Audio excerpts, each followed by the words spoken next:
Welcome to the Science and Paranormal with Dr. Yana and Dr. Elliott, where science meets the unexpected, where we delve deep into the mysteries that straddle the line between scientific inquiry and paranormal. Get ready for a mind-altering journey as we embark on this phenomenal discovery together on United Public Radio Network 107.7 FM.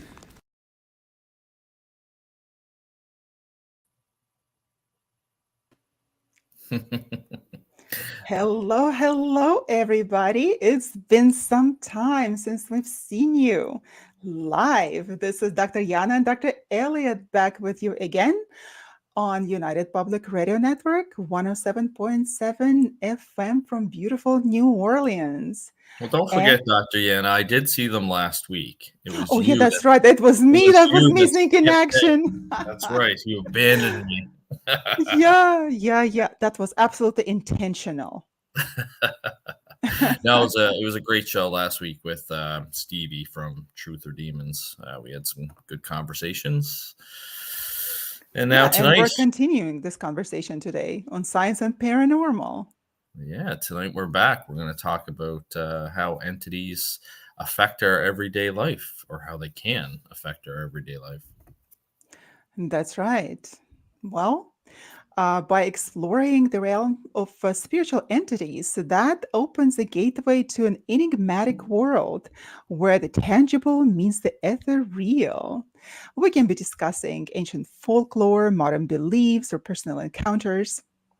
And then the conversation about spiritual entities, in fact, goes into the depths of human curiosity and the mysteries of existence.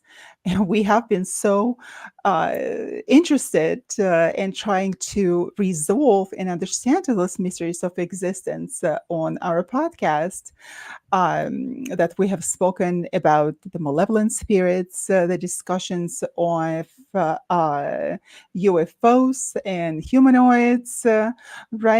And hopefully today that we will talk about just have a mundane conversation about the entities, of different types of entities that we can actually apply this knowledge to our everyday life.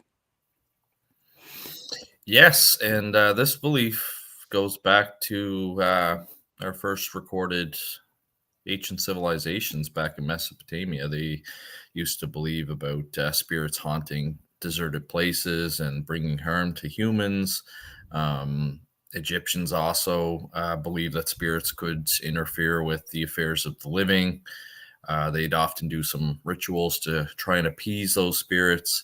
That followed through as well with the Greeks and the Romans as well, where they believed numerous different spirits and deities would affect everyday life. And even today we still believe in good versus evil and positive intentions versus negative intentions. So it's something that's been around human civilization for as far back as we can tell. And why is that, Dr. Elliott? Why do we have this incredible interest in this type of things? Are they just the objective reality or something that we have created in our minds?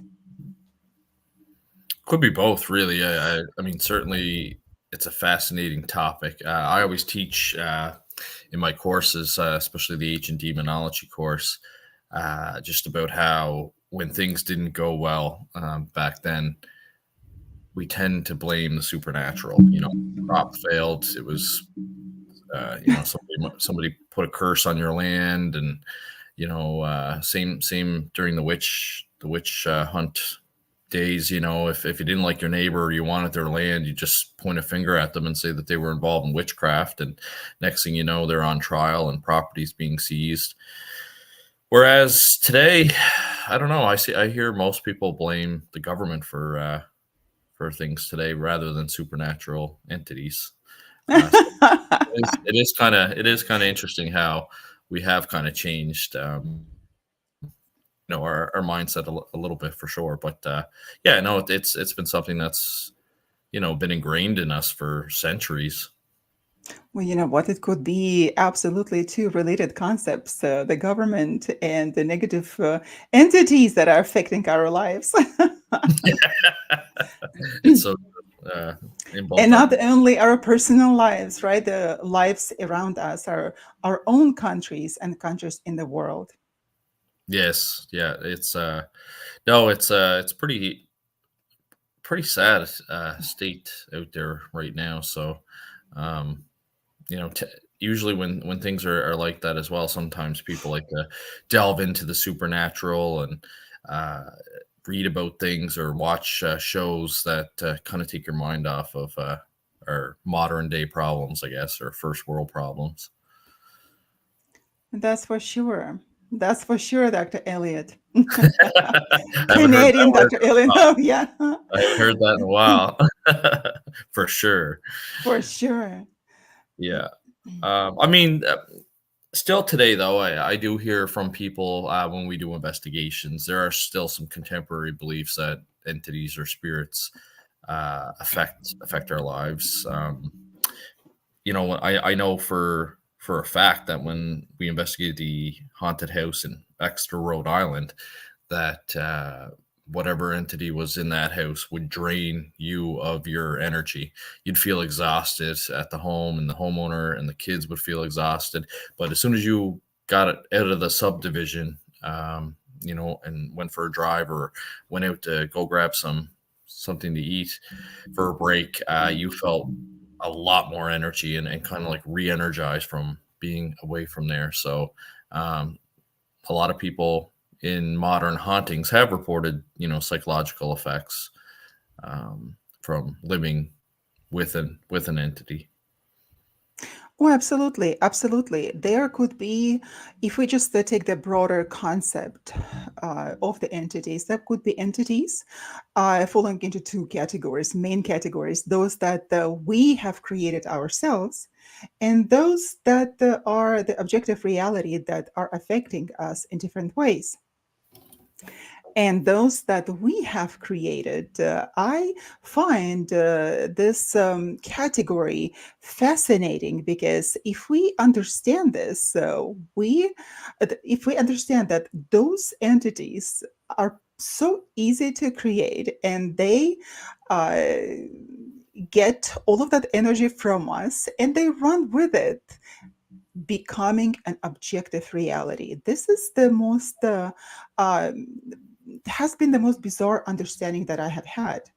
However, throughout the centuries in different cultures, it has been a normal phenomenon, absolutely normal, because we as energy beings, we are capable of creating uh, everything, of course, in our lives. Everything that we have seen is created by us.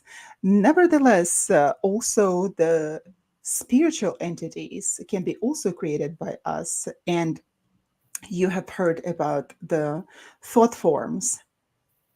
And I thought that it was some naive concept about the thought forms up until I saw it myself. And I thought, what is it? What could it be? And I remember that I've read about these thought forms, and I understood, in fact, that this is exactly what it is that was already discussed a couple of centuries ago. And we are capable of creating of different kind of entities, forms that actually can become even the physical ones. They can take shape and form. I remember I was reading a long time ago the book by Dion Fortune. Oh If you, yes, yeah, yeah. and she was talking there how she created something, an entity that looked like a wolf, and that wolf took off and was running on its own. And it is not something that is just a figment of our imagination.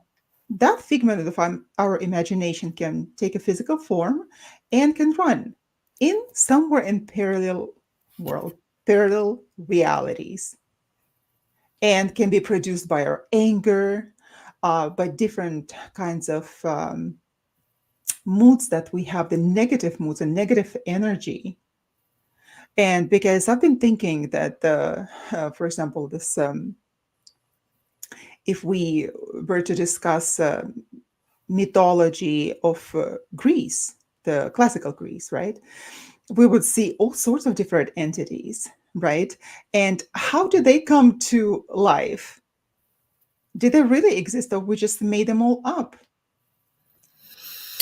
Well, you kind of touched on what the Tibetan or Buddhism would talk about, which is a tulpa, the concept that we can create, you know, an object or a being through our spiritual and mental powers. I have certainly heard lots of cases, people creating tulpas. Haven't investigated any myself, unlike poltergeist cases where I've seen, people, what we believe through recurrent spontaneous psychokinesis, their subconscious has to relieve some sort of stress or emotional trauma, and it does it by interacting with the physical environment. But the tulpa, like you said, with the power of your mind and your intentions, some people believe it can create this kind of being, like whether it's a wolf, like you said, or a spirit. And certainly that has an effect on people psychologically. Sometimes it could be good because they're looking for some sort of companionship, but I have had people contact us believing that they've created something beyond their control, and now they want it to stop. So yeah, it's a fascinating concept that's spread out all across the globe. There are so many different classifications, and each person who is able or who is actually interested in this phenomena, they all come up with their own different classifications. They either adhere to particular classification or they create their own. And throughout the my own academical studies, I have also understood that while there are different classifications of anything, we have to take what works for us, what we understand. And in fact, human beings also do that. And in my understanding, it is so important um, to make it understandable for yourself without thinking that, oh, if the spiritual world is so complicating with so many hierarchies and different kinds of beings, then what's the sense of me even going there? We don't even have to follow all of these classifications or even think about them. We just have to understand just some moments about the spiritual world and have the understanding, the basic understanding, and go from there. Because we all think that, oh, we have to be so knowledgeable in this in order to live our lives. And we don't, in fact, um, because have seen so many people that would come to me and just say, oh, but I don't know so much. I wouldn't even know where to start. I don't even know whether I have an entity or not. You have to help me. And I do help them. And people, they may not even understand what's happening with them. Right. They would sense that there is a problem, but that they wouldn't be able to see it. And that's why there are people who are able to see those entities. Mhm. Um, I'm getting carried away. I have to get back to the beginning of the typology. So, looks like you, Dr. Elliott, when you teach the class on demonology, you talk about probably the hierarchy and the types of different demons. But do you talk about the spiritual hierarchies there of the different types of being besides the demons? No, I don't actually. I don't cross over on that. I do talk about the hierarchy, the demons, the dukes and the princes, and that kind of a hierarchy. Um, but no, that would be something we could look at incorporating in there for sure. For It sure, is Dr. Elliott. Yeah, that's for for, sure. for You sure. start with the main topic, of course, with the main topic. And that deserves the detailed attention. That's for sure. But if we start looking at all of those entities, just like us, the human beings, there are different races. And I'm not going to go into the alien races. That's a totally different topic, and someone else can probably talk about it who is more knowledgeable in this. But somehow I am the earth sign, and I like to stay grounded and know what is there that surrounds me in order to deal with them. So, as far as I know and able to see and classify it for myself, there are different races, and sometimes they don't even have to be those that would have their own separate intelligence system of intelligence and understanding, like we do as humans, as higher entities have, such as demons. They a lot of the times the first the beginning level of them, they can be like amoebas, Hmm. that just the one cell amoebas, right? They are like energy plasmoids that can come and sit anywhere on our human body in the energy, be stuck in the energy field. And we have so many different energy fields, of course, that surround our bodies. However, without going deep into that, those little entities, they can actually penetrate the different levels of our energy bodies, and they can be like parasites. They essentially are the parasites that eat our energy and make us feel bad because the energy gets what the through the little holes that they eat, energy leaks, and that's how they feed themselves and get bigger. And another one, there are already higher entities, of course. So they're not high entities, but they're a little bit higher in on the ladder. They already have different kinds of hands and feet, probably feet, like different kinds of tentacles. And they, believe it or not, they like to live in our eyes. And when I see them, I see that the people that have those kinds of entities, they wear glasses. And a lot of the times, those glasses would be bifocals or really bad vision. That person would have a really bad vision. So they stay. And the interesting thing is that they come, they enter us, and they live in the area of the eyes. And then they essentially go to sleep until they wake up again. And then they start to feeding again. He's one of my So, investigators. Just got a new pair of glasses, and his eyes look terrible. I'll have to let him know. how old is he? He is 40. He's 40. Well, we should also take the genetic factor into it because you and I are both scientists, and we should also rule out the different kinds of health problems, the hereditary factor as well. So who knows? I just recently started wearing glasses myself.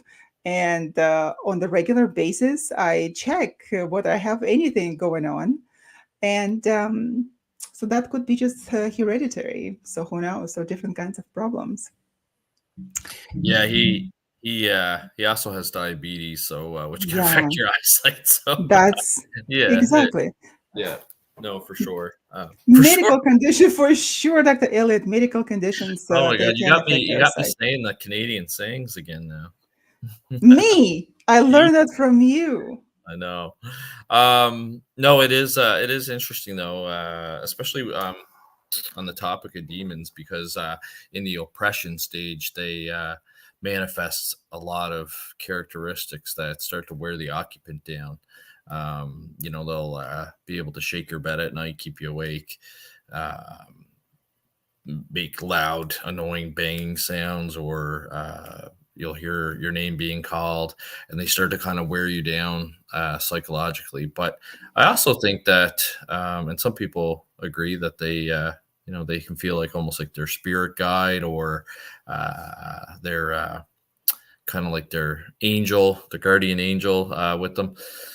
And sometimes I do kind of feel like I'm getting guided by this spirit world. Like the odd time, like it'll be like a really strong, intuitive kind of feeling, almost like you can actually hear like a voice like shouting at you to go one way or do one thing. And it's like you better listen to that, that inner voice kind of feeling. And but we're just not really attuned to, I think, beyond like that low wave and receive all that energy and knowledge that is around us that we just can't seem to do in today's busy world. We've got our eyes and nose in our phones, and it's loud, and we're at the office, and things are really disruptive in our daily life. So I do think it's interesting, though, if you start to pay attention to your intuition. It's almost like sometimes I think you are being guided by a higher being, to try and keep you on the straight and narrow and the right path sometimes. Yeah, it is such an interesting concept, all those guardians and spiritual teachers, whatever we call them. People call them differently in each culture. Uh, to me, I've mentioned that before. I'm kind of a rebel and I don't really want to be guided by anyone. I don't want to be told what to do. But nevertheless, I'm noticing that there are different beings that come through, and they, as I call it, they spoil the air, right? They put the interference in my thinking, and not necessarily that would be the bad beings. They can be the good beings as well. And some of them that I have already identified, they would tell me on. Um, what course of action that should be taken, or for example, if there is a danger that would be there, if not letting me know not to go in a certain direction, they would just make things happen and they will not take place. Like, for example, just recently I was discussing uh, time when I lived in Baku in Azerbaijan, and there were so many terrorist um, explosions and all sorts of murders and killings. And one time I was going into the subway, and um, from the university where I was studying there. So I would just take off from the lecture and I would go to my grandma. And the interesting thing is that one of those days, I did exactly the same thing. I went to the subway and I usually get into the same train in the same car. And I was not able to do that because the train was sitting on the platform on the station, the train station, for 10 minutes and the doors were closed. And the doors are essentially, they closed right in front of my nose. So there were so many instances in my life when bad things were about to happen right in front of my nose, because I don't want to listen to any guidance, right? I want to do things on my own. So what happened is that I was standing there for 10 minutes. I was so upset that I was not able to get in. And I got in on the next train, and into the same car. But just to find out that the train that left before me, the one that Right. I could not get into, that particular car exploded and everyone was burned inside. Wow. So I think it is very important to listen to your intuition. And to the intuition, if we think about the guidance that we can receive, we can call it just an intuition that we have in ourselves. If we just think of these higher beings, and not just entities, but the higher beings, they could be just a part of us. If we think in terms of archetypal psychology, they're a part of our soul. And essentially, we're talking to ourselves, and the voices that we hear are just a part of our soul. And if we listen to our intuition, things would not happen to us, the adverse, bad things that would happen. So many times I was able to avoid death because they would be just yanking me out of those situations. That's very interesting. But this Yeah, is well, I told you, like while I was policing, I had great intuition, and it led me to being safe and digging deep into certain cases and finding really good evidence that otherwise, if you hadn't listened to your gut, you might not have come across it. And then in my personal life, though, I seem to have a habit of not listening to my intuition, and it would usually turn out to be wrong. So finally, after you know a couple of years of this happening, I finally said, okay, well, I'm going to start listening to my intuition when I'm not working and when I'm at home, and I find that it's actually worked out to be, yeah, better. Usually I make the right choices. So definitely something that you have to pay attention to, and I don't think we pay enough attention to our intuition these days. these days, I think it's always been this way. Our ego gets in the way, and mine is for sure is just like very loud. And like, I'm gonna do things my own way. And I've always been like that. My mom tells me that you were worse than your children. It's like, oh my God, that you must have suffered so much because I would always insist on my own way how to do things. But even the majority of scientists, even those who don't believe, who are not spiritual, who don't believe in God or any type of spiritual world entities, they believe in intuition, into the power of intuition. And I just want to mention that whatever way we call it, it still is the same thing. It is intuition. Whatever we get it, still intuition. We just have to be able to listen to ourselves. If we don't want to be listening to any other types of beings, right? We can also adopt this approach that it is us. It is our own intuition that we need to listen to in order to get where we want to be. That's true. I agree with you there, for sure. Yeah, if you or even if you struggle to believe that there are other entities out there, like you said, listen to that inner voice that comes within yourself. When I started doing it, I know, like I said, things started to work out a little bit better than when I would go against it.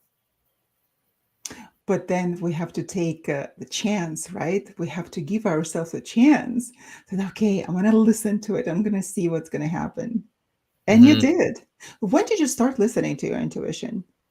Oh, geez, just a couple years ago, Oh, yeah, it was just a couple years ago. And it's just stupid stuff. Like, you know what I mean? It's like, oh, you should move that because if you don't, like, Meadow's gonna bump the bookcase and it's gonna fall off and break. And sure enough, it would happen. Or, um, I don't know, just like little minor things, like like maybe I should take this route because it's quicker, and then you don't, and you end up coming across like a car accident, and just like things like that that were just like kind of inconvenience, like nothing crazy.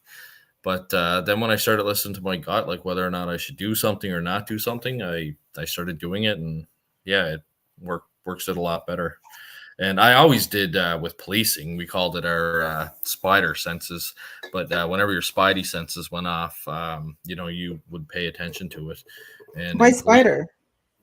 I think just because of Spider Man, kind of like Ah, every yeah, that's police officer cool. feels like you've got like the sixth sense happening, like the Uh-huh. spidey waves are going off, and but listening to it as a police officer is important because it could mean whether or not you're coming home or not. So yeah, you've got to really pay attention to it for sure. I'm definitely a big believer in that.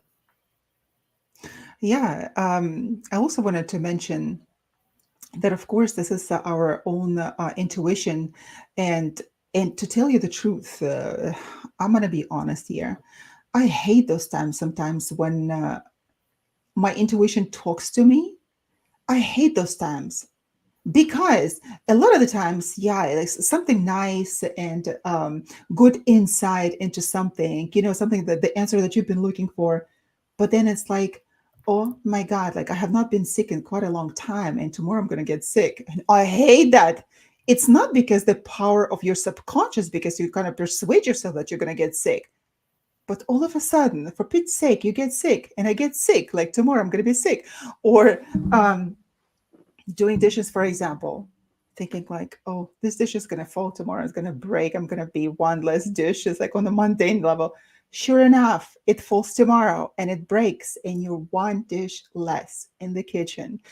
And about people that I know, for example, that I get those insights, I hate them because those are the negative, not really the what we call it premonitions, right? The negative thoughts. Right. And I know whenever I get them, they come true. So there is a positive aspect to our intuition, and there's also negative.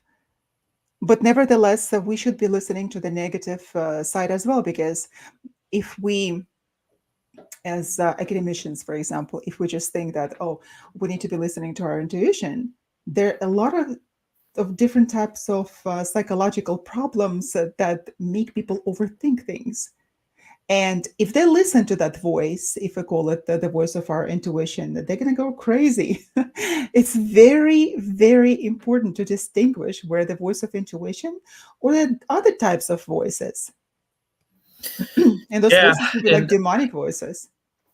yeah, no, yeah, you're right. And when you were saying about thinking about the plate breaking and then it happens too, that's why there's a lot of psychology on positive intentions and positive thinking, because when you think negatively and you're attracted to negativity, that's kind of what you wallop in, for lack of better words. But I think that's true too. If you're putting out that good intention out there and thinking positively, you're less likely to have negative things happen to you. And then when they do happen to you, you really have to try and work your way through it, because it's so easy, like when one negative thing happens, to just kind of, I see people, they shut down and they just kind of like put their head back in the sand after one negative thing happens, and they stop trying on other things. And then it's just a snowball effect of negative things happening in your life, or things not working out for you. So we just talked before the show went live about not pounding your head on the door, for dealing with companies and things like that. So that's exactly it. Like, why expel that energy into something that is, or your gut's probably telling you, like, it's not worth it. And a lot of the times that we do, we think that, oh, we create a course of action for ourselves. This is the best thing that need to happen to me, right? We create a plan and we try to follow through. And then all of a sudden, one thing and then another thing don't work out about that. There's some sort of impediments. People interfere, different kinds of people interfere, and what we want to have happened doesn't happen quite exactly the way. And we get upset and we say, get into this negative mood, and we go talk to our friends, our family, we discuss it, we're upset. Nevertheless, like we say, not meant to be. But why wasn't it meant to be in the first place? Because if we discuss this on this level, then energy wise, that was not supposed to be there in your life in the first place. Yeah, there's no room for that, is Yeah, there? because if we, for example, it is, I learned it early on in my life. I think I was 17 when I learned this, to listen to the, I call it to listen to the environment, uh, kind of a metaphysical listening, uh, paying attention to symbology and to different kinds of happenings around you.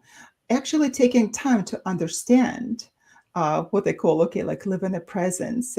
Um, it's such a funny concept to me that we come up with such funny concept. Yeah, live in the presence, understand your life. And that's true. But nevertheless, what does it mean?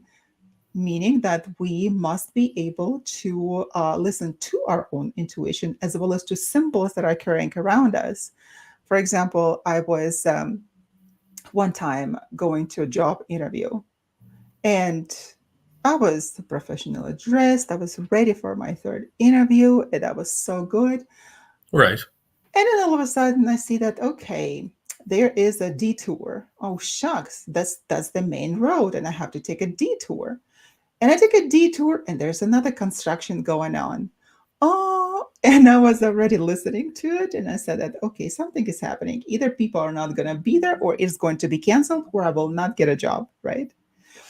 So uh, I finally get there. I get there. What do you think? That pounding my head on the wall, right? I get there. I can't just call and cancel that. Say, well, I'm not coming because I have all this intuition going on here, right? So no, I get there. And so happens to be that I was there and the people who were supposed to be interviewing me did not arrive. So the interview did not take place. And I realized that that job was not for me in the first place. And I did not follow through. But listening to this kind of symbols around ourselves, whoever is talking around us, because we're like living in a matrix, right? And whoever is talking around us, different phrases that people drop, different kinds of symbology that we see around, those are all can be the signs and symbols without going deep into metaphysics. It's an easy, mundane practice that we can adopt in order not to get ourselves into some negative predicaments I or got go asked. somewhere we're not supposed to be. I got asked a really interesting question last weekend at the lecture that I do. So I've been traveling around Nova Scotia this year to all the bigger communities to promote paranormal phenomena research and investigation. Let people know that we've been around since 1997. That we're nonprofit. We don't charge for our services, and it was a really interesting question that I hadn't been asked before. But a girl stood up and she asked if I thought that there were other like planes, like the spiritual plane, and whether or not there's like scientific evidence for it. So it was interesting because, I told her, well, there's no empirical evidence that it exists, but I said yes, I do believe that there's different, you know, uh, different kind of planes, and I said, even physicists and astrophysicists will say that the math tells you that other dimensions, but yeah, I said right now, like empirically, there's no evidence of it. But yeah, a very interesting question. I hadn't been asked that before, and yeah, I thought that was a great question. It is a great question, but even if we don't have empirical evidence, we what we can do with it We don't is have empirical evidence yet. Maybe yeah, one. exactly, Yeah. exactly empirical evidence yet Well, it's because funny because I always show a slide. There's one slide I show where it's times where we were wrong. And in the late 1800s, the chief British surgeon had been quoted as saying that the wise and humane surgeon would never be able to operate on like the brain or the chest. And Albert Einstein in 1932 didn't think that nuclear energy would be obtainable because you had to split the atom at will. And then Thomas Watson, the chairman of IBM, thought that there might be a worldwide market for 5 computers in total. hmm So it's really interesting, like to show the audience that slide, because these are like very highly esteemed people, like the chief British surgeon, Albert Einstein, Thomas Watson, and those are examples where they were actually wrong, but they based their information on what they had at that time. And so I think parapsychology and the paranormal are a lot like that, is that we're basing, the information we have right now, but who knows what the future will hold. If we were to look into the future, being 100 years before then, right, in 1900s, early 1900s, if we were shown the internet or even a telephone, right, that we are able to talk, or even the radio, to hear somebody's voice out of the blue somewhere in the air, would have been demonic, would have been Oh yeah. absolutely demonic. Can you imagine traveling back to like the 1800s with phones, and like you find somebody and you find like their mother or something, and you give the mother the iPhone and you say, okay, we're going to call this number and you're going to talk to your mother over this device here. They would think you're nuts. Um, yeah. They would place you into the psychiatric facility, Oh which yeah. we You'd probably still be do. you'd probably be yeah, deemed a witch and tried. They I would definitely would. think it's some sort of witchcraft. I Oh, would for as a sure. woman, yeah. And you would be Yeah. too, because we Yeah. discuss certain things. Yeah. No, it's true. Yeah, no. So I do think at some point, down the road, technology will advance and our understanding of the supernatural will advance. And I think it's just a matter of time. yeah, I think so too. We've already learned quite a bit. Like I always talk about the work of Dr. Michael Persinger. And his God helmet project that he had. He was a Canadian neuroscientist that developed the God helmet. For those that haven't heard of it, it was basically a snowmobile helmet that he modified. He put electrodes in it. And what he found is that when you increase the electromagnetic radiation near your temporal lobes, which are just part of the brain by your ears, people would start to see apparitions and experience, hallucinations, and some would even see like religious figures. So we know that high EMF in certain locations can cause people to experience a haunting. That's something that we didn't know before. So yeah, we're always making advancements. They might just not be, you know, really, really fast. It could be very slow, but we are making advancement. And then again, there have been skeptics at all ages. So it is absolutely fine to have skeptics, so we can only do our job and help promote the science of the paranormal, right? That's right. Speaking of we science and the paranormal, we're at the top of the hour already. This has been this has been great having my partner back. Oh Uh, yeah, yeah, yeah, you're yeah. listening to Science and the Paranormal, and we are broadcasting live from the United Public Radio Network, the UFO Paranormal Radio Network, 105.3 and 107.7 FM out of New Orleans, and also on Roku TV. We have a new website. I'm not sure if anyone knows about it, but if you go to bio dot site, SITE, / science and paranormal, you'll come across Dr. Yana's beautiful design that she created for us. And of course, if you guys have any questions, we do get the odd question emailed to us. You can email us at scienceandtheparanormal@ppri.net. And don't forget to give us a like, follow, subscribe, share, comment, whatever you want to do to show us that you're out there and support us. And yeah, we're just lucky to have all you guys join us late at night Absolutely. Late talking at about, night. talking Hmm. about science and the paranormal. Well, it's not so late for Dr. Yana, but you know. Still 8 o'clock. What are you talking about? Almost 8 o'clock. Yeah, but not as late as for you, of course. No, Yeah. no. We are, when we Tuesday night, talk so I've settled in. This is like episode what 20, 27, 27 already. Episode 27. yeah, pretty soon we're going to have an anniversary. Anniversary edition is going to be 30, then 40 and 50. Yeah, which is good, which is good. Yeah, that's really cool. We got some guests coming up too at some point. I can't remember the exact dates, but we're gonna have Doctor Father Bob Bailey come on. He's a retired Roman Catholic priest that did some deliverance work, and then we're also gonna have Morgan Knutson come on, who has done a bunch of paranormal shows. I know she's responsible for haunted hospitals, so it'll be really interesting to talk to her about some of the work that she's done. Yeah, and I'm still on the hunt too for a expert in Pets. Yeah, ghosts of pets, because I think that would be a really interesting episode as well. So interesting to have um, an expert on pets, ghosts and pets. Yes, That's so I wanna see if interesting. I can track somebody down because a lot of people do ask about their pets, or even just this past weekend, I know there was a lady that was. I was talking about post mortem apparitions, which are the apparitions that appear to somebody usually shortly after death, but it can take days, weeks, or months later.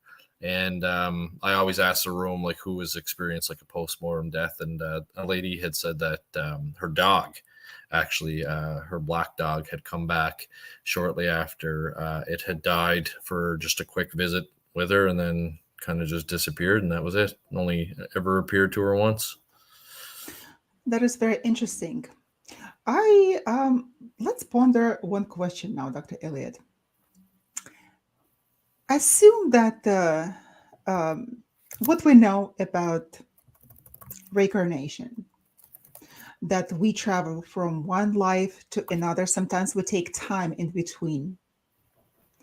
But what about those pets, for example? We also can live as a life of a pet, right? Some sort of an animal, a bird, and also a human. So throughout our own histories, when we move from life to life, and our ghosts, for example, from the previous life, can still roam the earth. Do you think that while we have reincarnated into another body in the future, do you think it's still possible for the previous ghosts of our previous body to roam the earth? Because in that sense, if we look at it from that perspective, then there's no intellect, probably, right? There is no conscious approach to it. It's just probably like a hologram that is traveling. What do you think? That is, yeah, that's very deep. I'm like thinking about this one. Yeah, I mean, see, Because mhm, it's funny. Like I know there's some people that like as soon as they're born and they are kind of like aware, self conscious, I guess.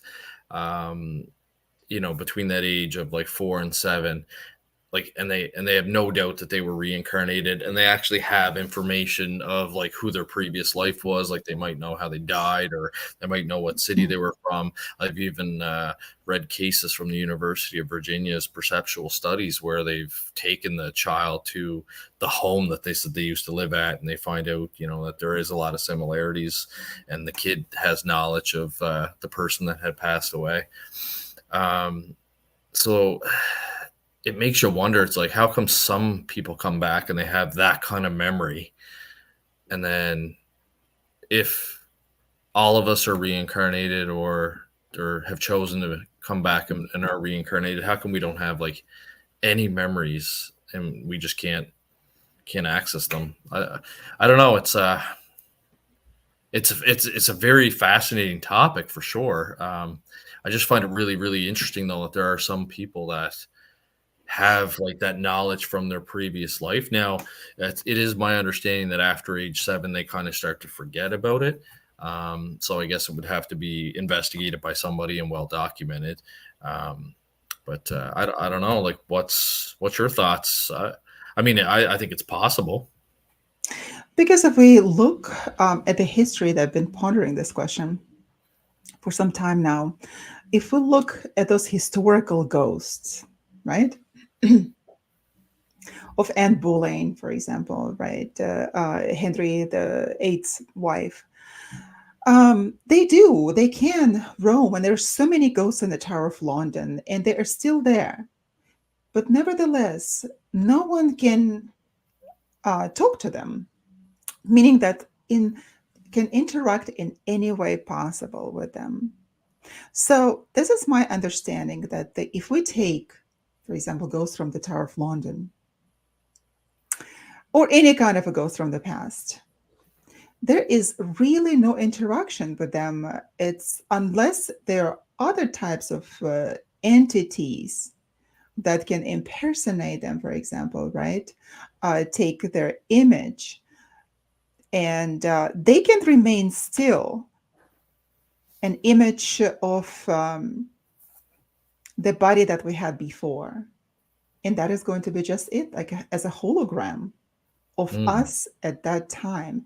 Because even in the Kirlian photography, and even the latest studies that were done in Russia, and even in France, when under the microscope, for example, they took the leaf and cut half of it off and then look at it under the microscope, they were able to see that half of the leaf plus the whole leaf as a hologram. So somehow the leaf itself was remembering its original shape. So I think that perhaps that could be applied to us ourselves as well. So we can be recorded in the energy field of the earth somewhere and still exist on that plane as just holograms, and then still be able to reincarnate into some of the future bodies and live their lives, live our own lives. So we got carried away, Dr. Elliott.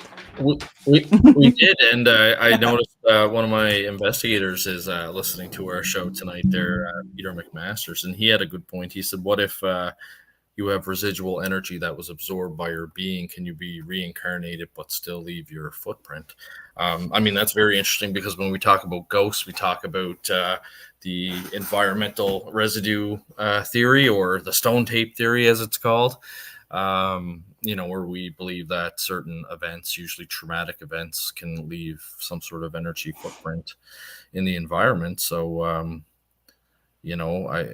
certainly, I would say, if you subscribe to that theory, that it's certainly possible that our soul or spirit or whatever you want to call it is taking parts of past lives and taking it with it for sure, especially depending on what you experienced in life, how traumatic it was, or maybe you just had a simple, boring life and nothing crazy happened to you. Maybe you wouldn't remember that one, but yeah, no, I think that's a really interesting theory. Yeah, very interesting. However, let's get back onto the course, how entities affect us. So before we get to demons, I think it is important to mention that there is another race of entities. I call it race, but for the lack of the better word, uh, they look like insects. They're insectoids, and they can be of different shapes and colors and sizes. And I've noticed that they grow because they use our energy, and then they grow in size as well. And that's those insectoids. So they are already higher on the hierarchy than the previous ones. The energy circles, or those the ones that they actually take our feet and the tentacles. I was going to say a different word. Thank God I didn't. Oh god. The tentacles. There, and they get into the energy field of our body, of course. And those that are insectoids, they are higher on the hierarchy, and they are in fact are responsible of all sorts of different problems in our lives. And I have seen them, and they're so nasty. I hate insects, and somehow seeing them on people really makes me feel disgusted. I don't even want to approach that person. I don't want to touch that person. or even be near that person. But nevertheless, I understand that they are in spiritual realm and they cannot affect me. However, those people that have them on their bodies, perhaps already that much deeper in, they can affect not only the person on which they are parasiting, and also people who come in contact with it, because they have an ability to jump from body to body and infect people and even the animals that are around them. And because I've seen all sorts of entities that look like insects, uh, that's centipede, for example, the most horrible centipede, for example, and even cockroaches types of beings, and they are so repugnant. And nevertheless, yeah, but I My don't understand. daughter, my daughter right now would be cringing. She is absolutely terrified of insects, like any sort of insect, like house flies, mosquitoes, like ants. She screamed for me one night, like I was dead asleep. She screamed. She said, "Dad, there's something creepy in my room." I came running in, hoping to see a ghost or something, and it was just an ant. But Aha, yeah, from your monkey but Meadow creeping around the house. Meadow would be absolutely horrified. And you're making me want to take like a shower talking about like cockroaches and centipedes and stuff. Like, yeah, there's something gross about that. But Dr. Elliott, while we can take a shower and feel clean, understanding that with our own intellect, right? That Right. may not even take the entity out, because sometimes we're not aware that we have an entity. And let's talk a little bit about that. But we understand that there's some sort of problems. And I'm not saying that all of our problems are caused by entities, but there is a huge realm out there that is affecting our lives, and we don't know. Even I don't know, because there was time when I could see so much. And I remember that I probably was 28 when I could no longer bear the sight of all of these entities, because I would be everywhere and I would be seeing the source of people's problems. And so I asked not to see as much of them, to at least see half, 50% less. Uh, what are the questions? Are they parasite Are they entities? parasite entities? Yeah.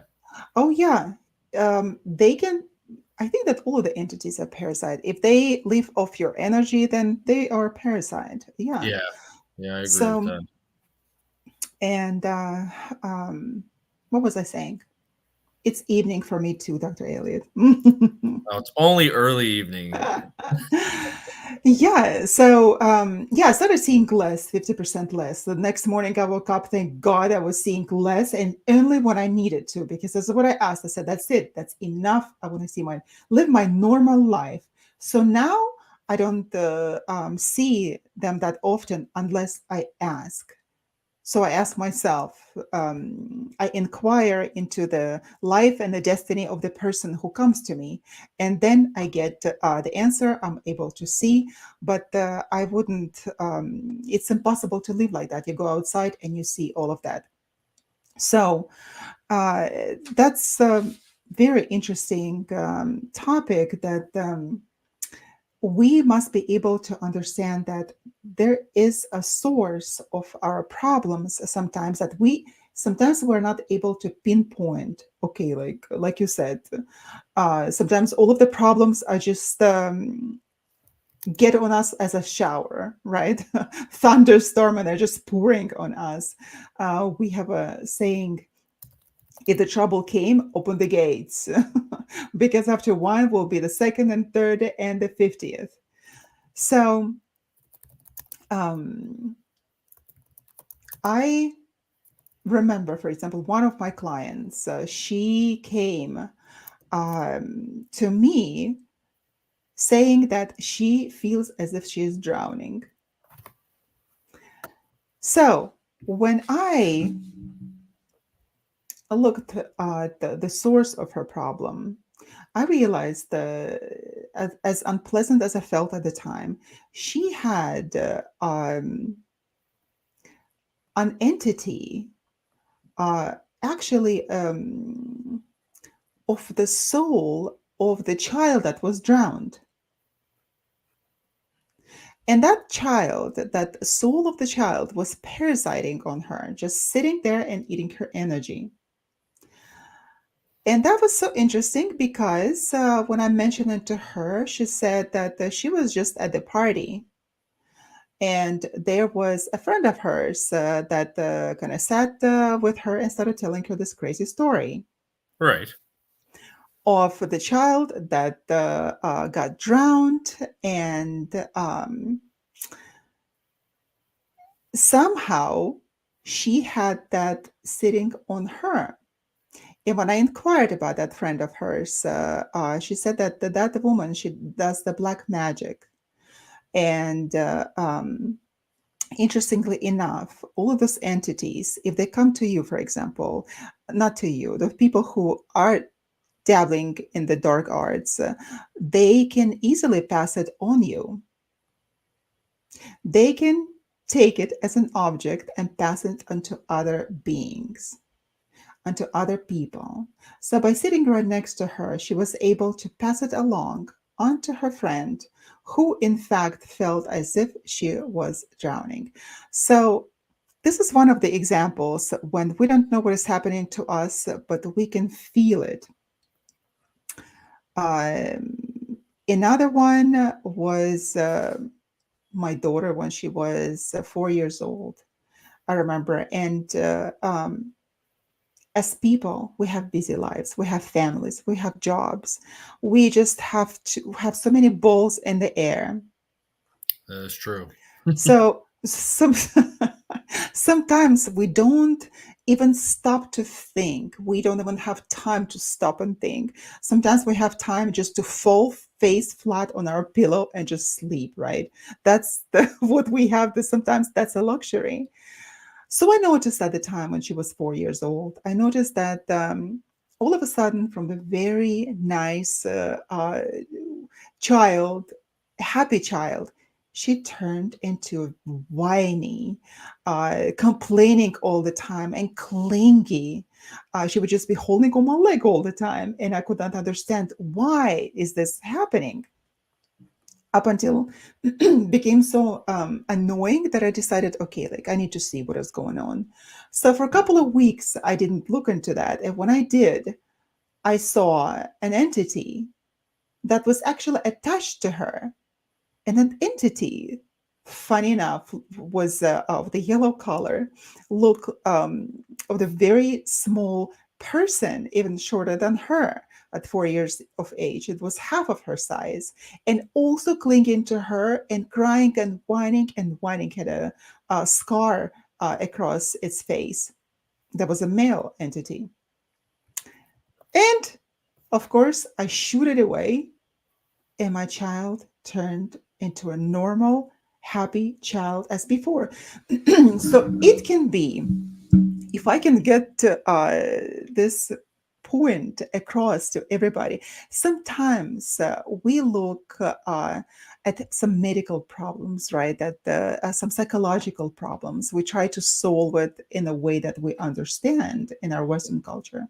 Of But course. if we just, yeah, if we just took time and to look into it and see, okay, what is the source of the problem? And when I look at the source of the problem in my practice, I don't necessarily look for entities. Sometimes it's a generational problem. Sometimes it's just a line of thought and energy that's been traveling from generation to generation.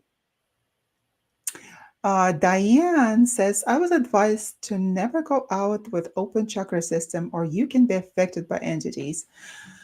That's true.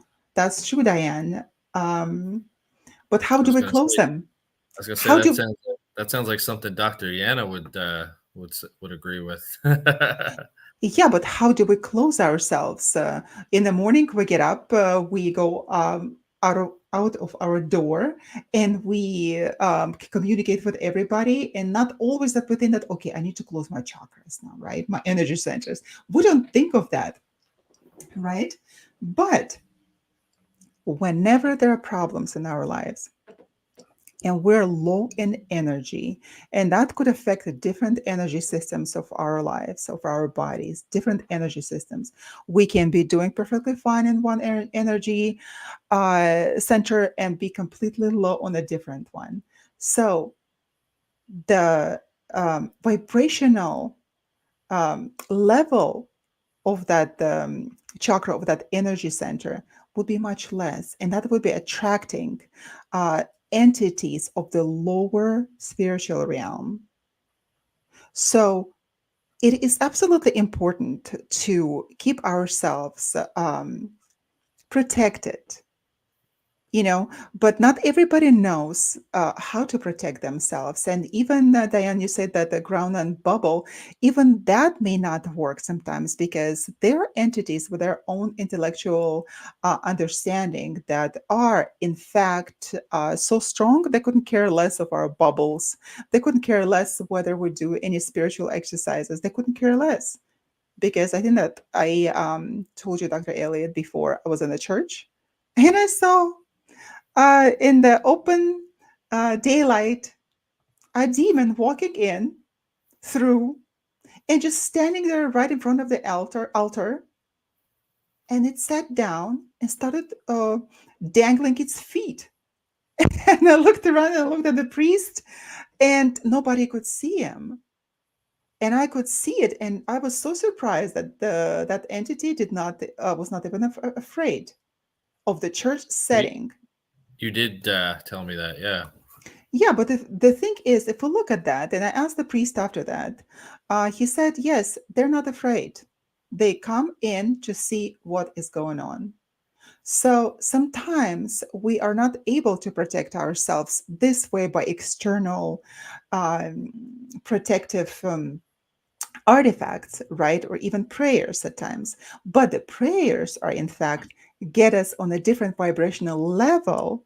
And that's how, on the higher vibrational level, and that is how those entities, they can live on their own, because the vibrational level would not correspond to what they had before, and I wouldn't be able to still stay attached. So it is very easy, in fact, to protect ourselves in this sense if nothing else works, and we think, oh, I'm going to wear different artifacts.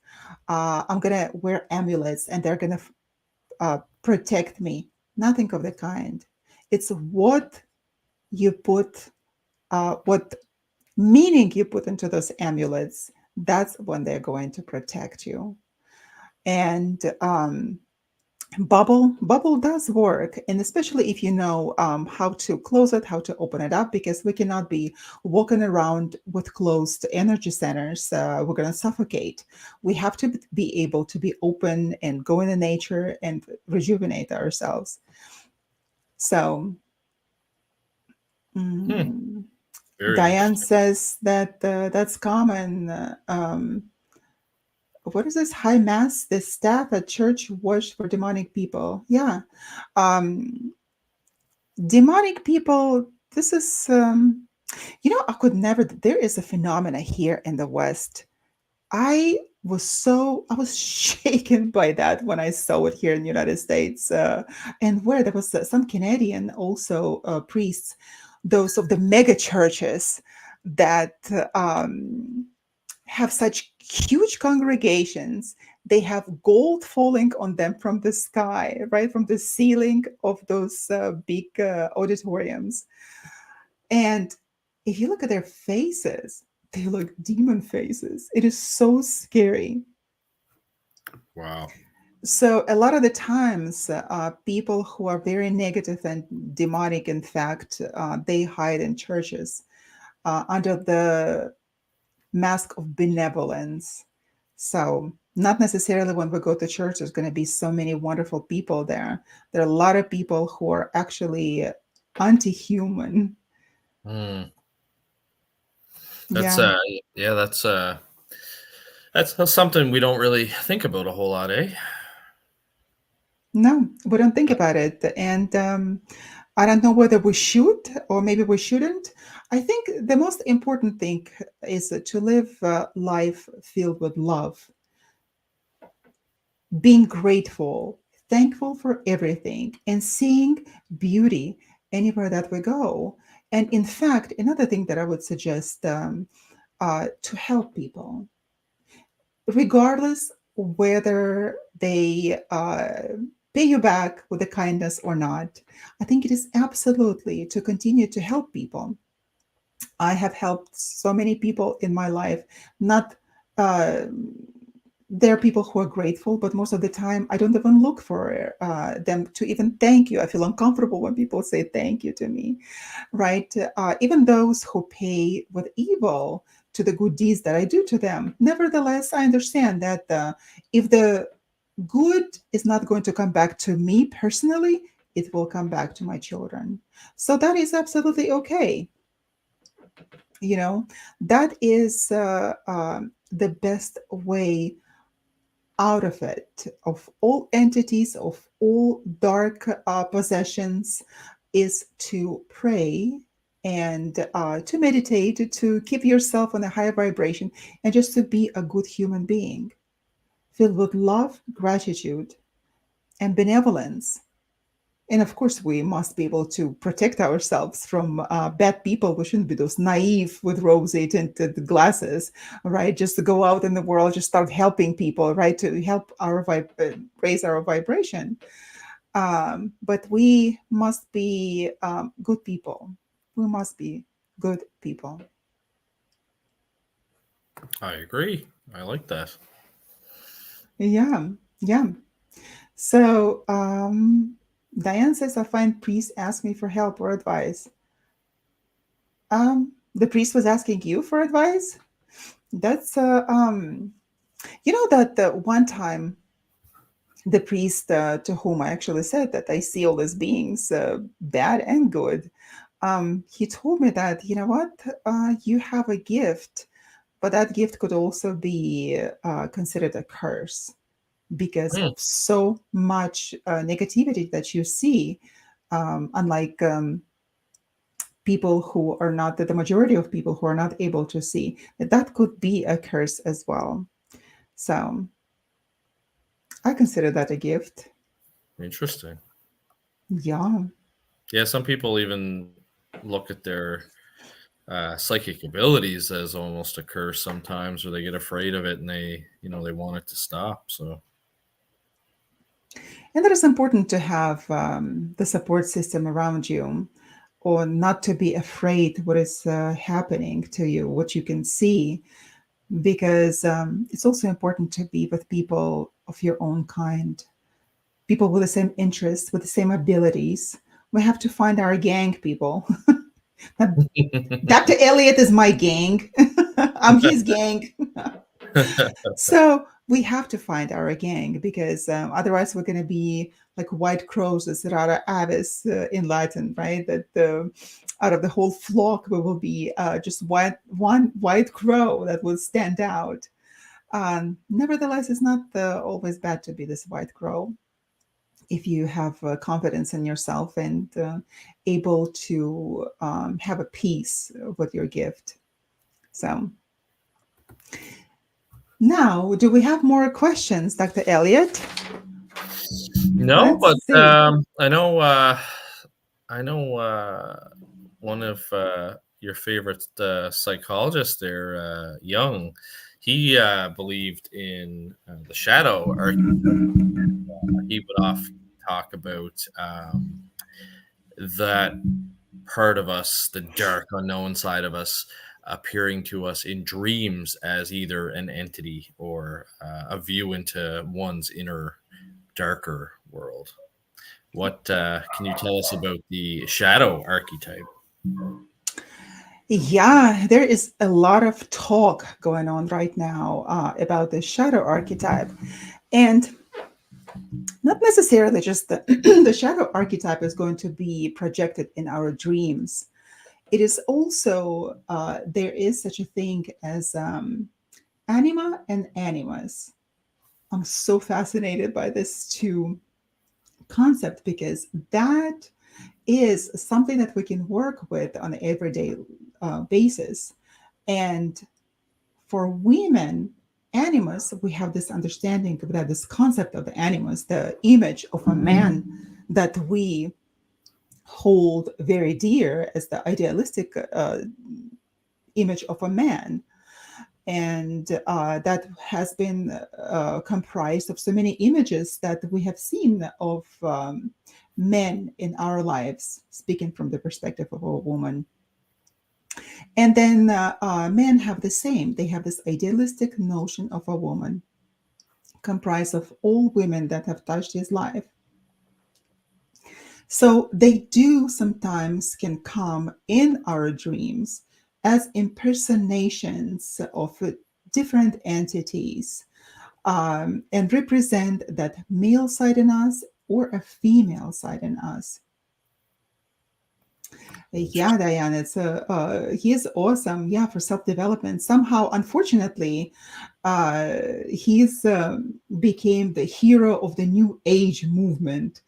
And when I was working on my bachelor's, it was so funny that this is the first time I learned about Carl Jung. And I was working on my psychological thesis, and I was told that in the West, that Carl Jung is not considered a mainstream psychologist. And when I got to the West, I understood why, because of his association with the New Age. The New Agers took him and ran with him, of course. He's their god. Um, but with all of the shadow qualities that we have, that we repress, all the negative qualities that we don't want to even know consciously about, or if we know about it, we repress. Those are the shadow qualities, and they can manifest at any time in our lives. Um, if we, for example, had to learn so much about myself in it, if I did not like something in somebody, I'll just get back to Jung and say that, why don't I like it in this person? And every single time I would find out that that is a projection of my own shadow, something that I've repressed before, the dark aspect of myself that I did not deal with previously. And I would understand, okay, I did such a tremendous work on myself. But we do project our own darkness, our own shadows on other people. Yeah. Yeah. There was a question. Okay, so Peter is asking, I have an abstract thought. Do demons exist to people who don't believe in God? Uh, Dr. Elliott, get on stage. Do demons exist to people who do not believe Don't in believe God? in God. I mean, it depends. We know that different cultures believe in, um, different things. For example, in the Quran, they talk about jinns. They can be good jinns or bad jinns, just like the Bible, where they have, angels and demons. Like I said in my lecture I just did last weekend, typically we don't have like a Roman Catholic family contact us saying that, they have a jinn in their home. They would refer to it as, a demon because of the religious background.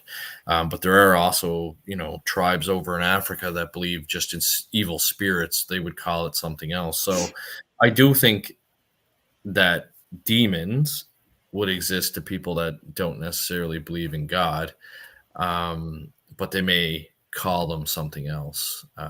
They may call them a spirit or a dark energy or negative energy. The other interesting thing is that, and Dr. Yana and I have talked about it. You had that great point about.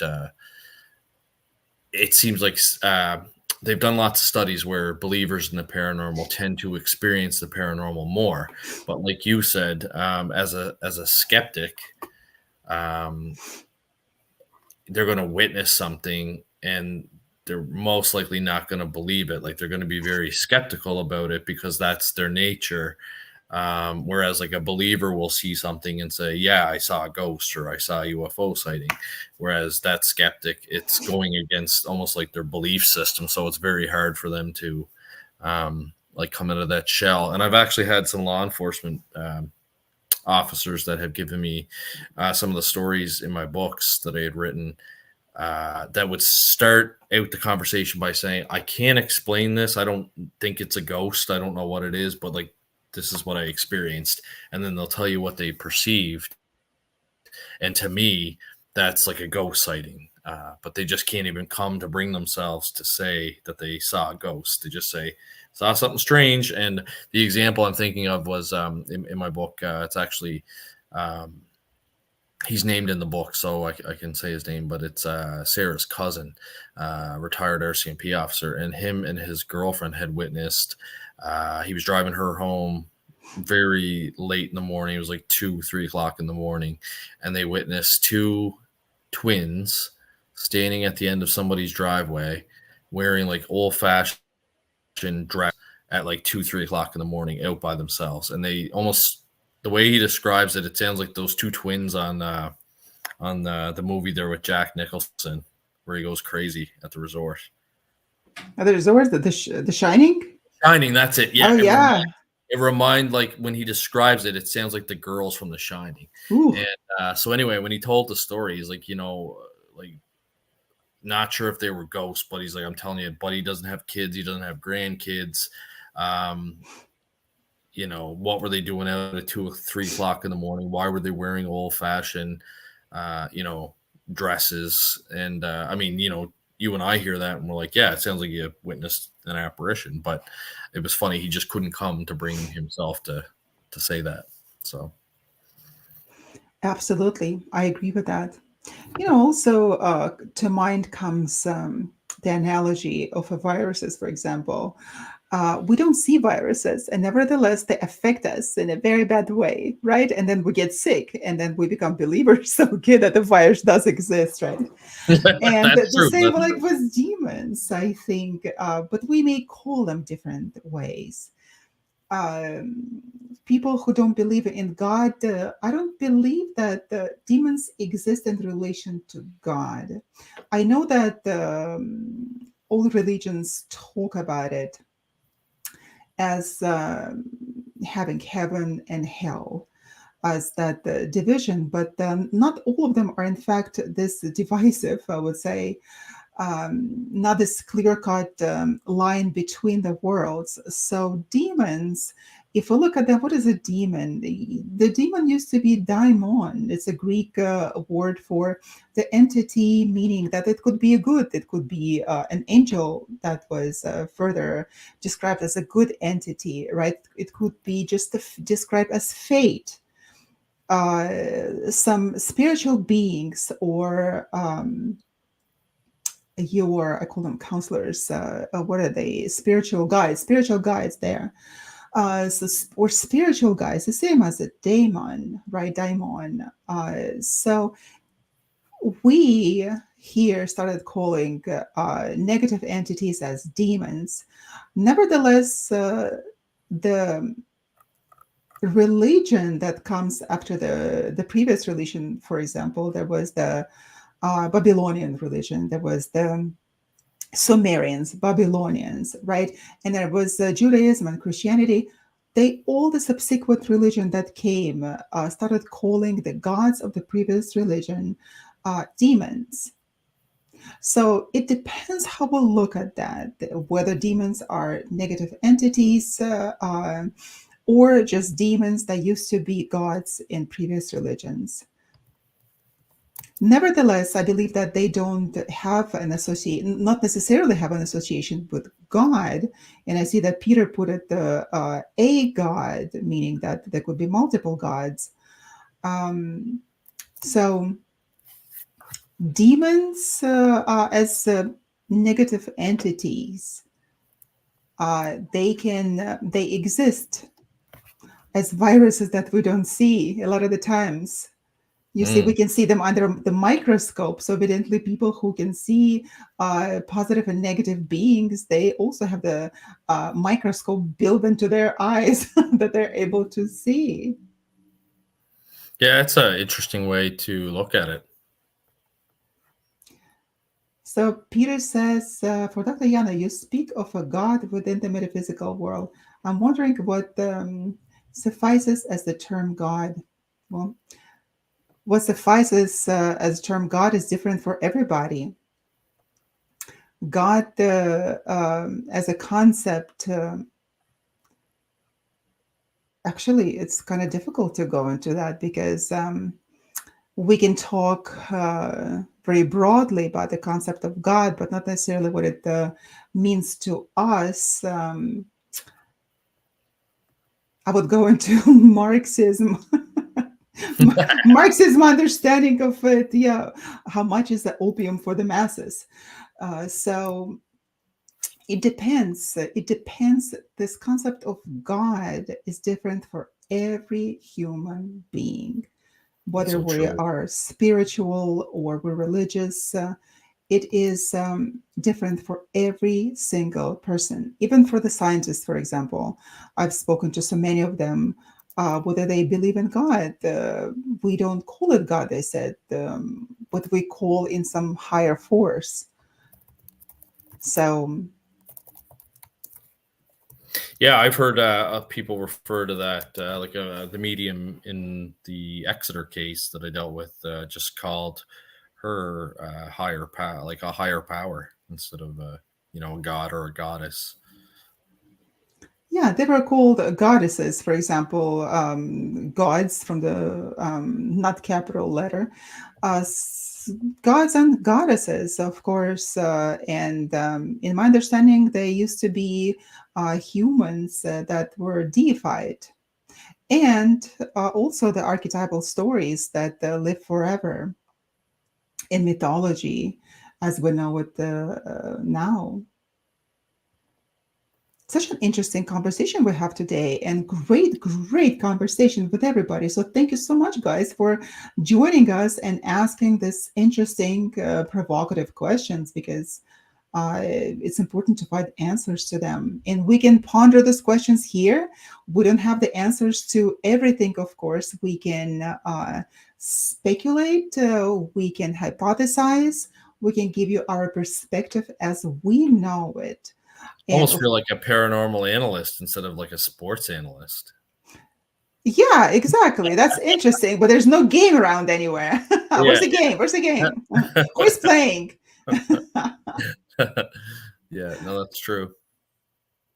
No, that is it is a fantastic conversation. And what do we do after, for example, we learn the origin of our problems, right? What if they were entities?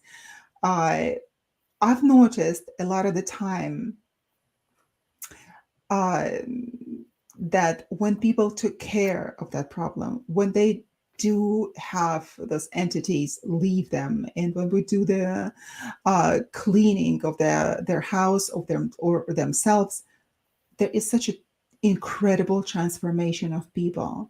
Incredible transformation, because if you look of the oppression, of course, stage, what happens is that that you can see that even in the eyes, there would be people who are oppressed, not even going to the possession stage, uh, they would have glassy eyes, that I would call it glassy. They would look like glass, they're kind of inanimate.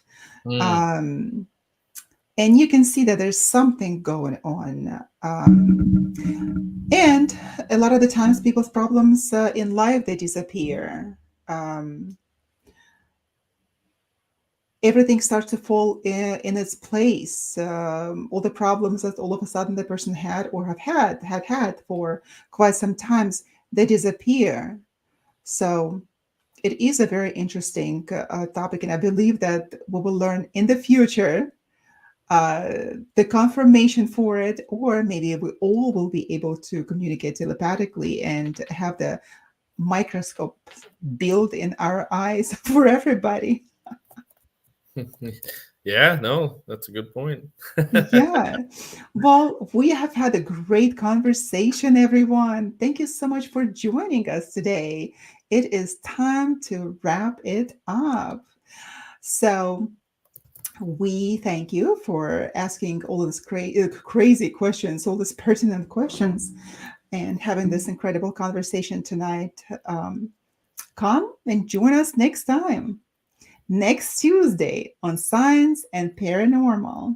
You've been with us on United Public Radio Network, 107.7 FM, from beautiful and right now dark New Orleans.